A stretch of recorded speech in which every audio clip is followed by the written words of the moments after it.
اعوذ باللہ من الشیطان الرجیم، بسم اللہ الرحمن الرحیم۔ ڈسکور دی ورلڈ کے معزز دوستو، السلام علیکم۔ ناظرین اکرام، پاکستان کی تاریخ میں کئی بڑے سانحے رونما ہوئے جن کے زخم آج بھی روح کو چھلنی کر دیتے ہیں۔ انہی میں ایک اور سانحے کا اضافہ پچھلے دنوں ہوا جب ایک خاتون کو اس کے بچوں کے سامنے رات کے اندھیرے میں کچھ بدبختوں نے جنسی درندگی کا نشانہ بنایا۔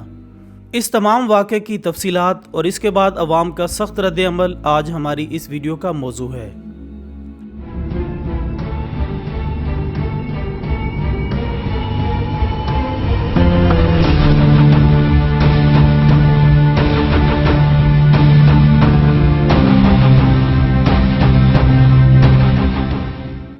ناظرین، سوشل میڈیا اور نیوز چینلز پر ان دنوں سب سے اہم موضوع جو اس وقت چل رہا ہے وہ یہ ہے کہ لاہور کے علاقے گجر پورہ میں موٹر وے پر خاتون کو اجتماعی زیادتی کا نشانہ بنانے کا افسوسناک واقعہ پیش آیا ہے۔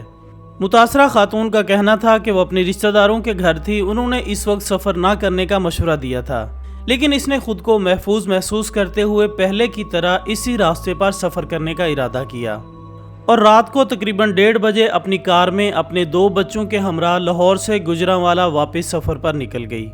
لیکن حیرت کی بات ہے کہ اچانک گاڑی میں پیٹرول ختم ہو گیا اور جب گاڑی رک گئی تو اس نے پہلے ایک رشتہ دار کو فون کیا تو ان کے رشتہ دار نے موٹر وے پولیس کو فون کرنے کا کہا۔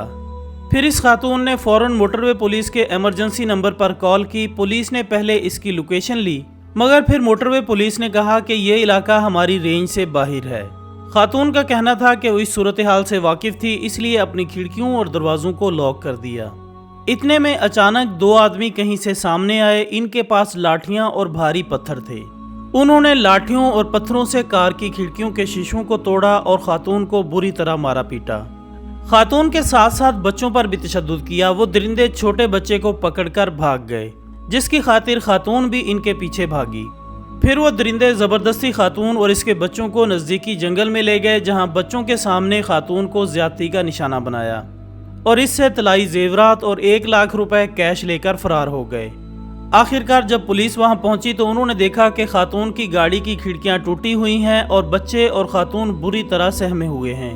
اس کے بعد انہوں نے مقامی پولیس کو اطلاع دی۔ عورت بری طرح سے زخمی تھی اور اس کے پیر سوجے ہوئے تھے جبکہ سر سے بھی خون بہہ رہا تھا۔ پولیس اہلکاروں نے خاتون اور بچوں کو ریسکیو کیا تو وہ کیچڑ میں لت پت تھی جبکہ بچے بھی بالکل بے جان ہو چکے تھے۔ ناظرین، جب متاثرہ خاتون نے موٹر وے پولیس کو کال کر کے بتایا کہ وہ کسی مصیبت میں ہے تو موٹر وے پولیس کی طرف سے کسی بھی قسم کی مدد کرنے سے یہ کہہ کر انکار کر دیا گیا کہ یہ علاقہ ہماری حدود سے باہر ہے۔ پھر جو سب سے قابل غور بات ہے وہ یہ ہے کہ موٹر وے پولیس کو کال کرنے کے کچھ دیر بعد ہی وہ ڈاکو بالکل اسی لوکیشن پر کیسے پہنچ جاتے ہیں جو لوکیشن اس خاتون نے کال پر موٹر وے پولیس کو بتائی تھی۔ یہ تمام باتیں اس FIR میں تو درج نہیں ہیں، لیکن یہ سوالات اتنے اہم ہیں جن کی ہر حوالے سے تحقیقات کی جانی چاہیے۔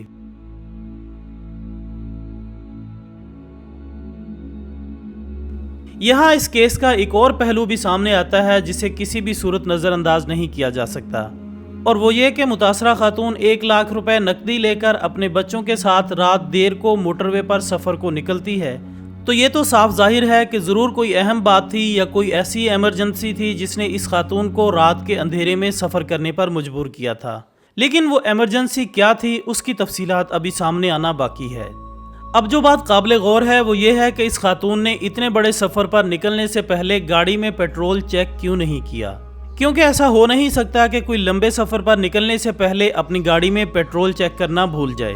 تو دوستو، یہاں پر اس کی 2 وجوہات ہو سکتی ہیں۔ پہلی یہ کہ اس خاتون کو انتہائی ایمرجنسی میں گھر سے نکلنا پڑا ہو جس کی وجہ سے وہ گاڑی میں پیٹرول دیکھنا بھول گئی، کیونکہ جب انسان ذہنی اذیت میں مبتلا ہو جائے تب تو وہ جلد بازی میں ایسے کام کر جاتا ہے جو بعد میں اس کے لیے مصیبت کا باعث بن جاتے ہیں۔ دوسری بات یہ تھی کہ کسی نے جان بوجھ کر گاڑی کے پیٹرول سسٹم سے چھیڑخانی کی ہو، جو کوئی جاننے والا ہی تھا جسے معلوم تھا کہ وہ خاتون سونا اور کیش لے کر گھر سے نکل رہی ہے اور جس راستے سے جا رہی ہے وہ تمام ڈیٹیل بھی اس کو معلوم تھی، اور پھر مسلسل اس خاتون کا پیچھا کیا گیا اور جب انہیں گاڑی رکتے ہوئے دکھائی دی تو تب انہوں نے یہ تمام کارروائی کر ڈالی۔ اس تمام واقعے میں اصل بات کہیں چھپ گئی ہے یا اصل حقائق خود چھپائے جا رہے ہیں، اور یہ بھی ممکن ہے کہ آخر میں کوئی ذاتی دشمنی ہی نہ نکل آئے۔ لیکن اس تمام واقعے میں پولیس کا کردار بھی انتہائی افسوسناک رہا کہ عین اس وقت جب اس خاتون کو شدید مدد کی ضرورت تھی تو پولیس نے انکار کیوں کیا۔ اور اب سی پی اے لاہور نے اس سانحے سے متعلق جو بیان دیا وہ غیر ذمہ دارانہ اور قابل مذمت ہے۔ بطور پولیس افسر انہیں ستم رسیدہ مظلوم کو انصاف دلانے پر فوکس کرنا چاہیے تھا، نہ کہ وہ اس غلط موقع پر تنقید کرتے۔ ایک اعلیٰ پولیس افسر کا یہ رویہ مایوس کن اور ناقابل دفاع ہے۔ اس واقعے کے خلاف سوشل میڈیا پر ایک بار پھر گرما گرم بحث جاری ہے، جذباتی پوسٹیں کی جا رہی ہیں، سخت سزا کے مطالبے اور سرے عام پھانسی کی بات ہو رہی ہے۔ جہاں معاشرے کو برا بھلا کہا جا رہا ہے، وہیں کچھ لوگ یہ بھی کہتے پائے گئے کہ عورت اکیلی کیوں نکلی۔ ان کی یہ بات صحیح بھی ہے کہ رات کے آخری پہر 2 بچوں کو لے کر اکیلے گھر سے نکلنا ایک درست فیصلہ نہیں تھا، لیکن سوال یہ ہے کہ قانون کے رکھوالے کہاں ہے، قانون کہاں ہے؟ اگر راہزنوں کے ڈر سے رستے ہی بدلنے ہیں تو قانون نافذ کرنے والے اداروں کا کیا مقصد ہے؟ کیا یہ لوگ حضرت عمر رضی اللہ تعالیٰ عنہ کی وہ بات بھول گئے ہیں کہ دریائے فرات کے کنارے کتا بھی بھوکا مر جائے تو عمر اس کے لیے بروز حشر جواب دہ ہوگا؟ اب سوال یہ ہے کہ کیا ایسے لوگوں کو سرے عام پھانسی نہیں دینی چاہیے؟ ایسے لوگوں کو چوکوں اور چوراہوں پر نہیں لٹکا دینا چاہیے جو خواتین کو ہراساں کرنے کی کوشش کرتے ہیں اور ان کی عزتوں کو تار تار کر دیتے ہیں؟ یہ صرف ایک واقعہ ہے جو کہ میڈیا کی آنکھوں میں آ گیا، جبکہ اس جیسے کئی واقعات ہمارے معاشرے میں عام ہوتے جا رہے ہیں۔ مدینہ کی ریاست کی باتیں کرنے والوں کو یہ بات کبھی نہیں بھولنی چاہیے کہ مدینہ کی ریاست میں ایک عورت سونے کے زیورات پہن کر ایک اونٹ پر رات کے اندھیرے میں سفر کو نکلتی ہے تو راستے میں حضرت عمر رضی اللہ تعالیٰ عنہ نے اس کو روک کر پوچھا کہ اندھیرے میں سفر کرتے وقت ڈر نہیں لگتا؟ جس پر اس عورت نے جواب دیا کہ یہ بات کرنے والا یا تو خود عمر ہے یا پھر عمر فوت ہو چکے ہیں۔ جب اس طرح کے سانحات رونما ہوتے ہیں تو 4 دن تک تو ٹی وی اور سوشل میڈیا پر گرما گرم بحث رہتی ہے، بلکہ اب تو یہ حال ہے کہ ہر دن ایک نیا واقعہ، ایک نیا سانحہ رونما ہو رہا ہے۔ موٹر وے کے سانحے پر لوگوں کی زبانیں چلیں تو تھمنے کا نام ہی نہیں لے رہی۔ لوگوں کا کہنا ہے کہ اسلام میں آدھی رات کو عورت کے گھر سے نکلنے کو منع کیا گیا ہے، لیکن اسلام اور کن کن باتوں سے منع کرتا ہے، ذرا تسلی سے ٹھہر کر ہم نے اس بات پر بھی سوچنا ہے۔ قوموں کی زندگیوں میں کبھی نہ کبھی ایسے مواقع ضرور آتے ہیں کہ اس مقام پر ٹھہر کر سوچنے کی ضرورت محسوس ہوتی ہے۔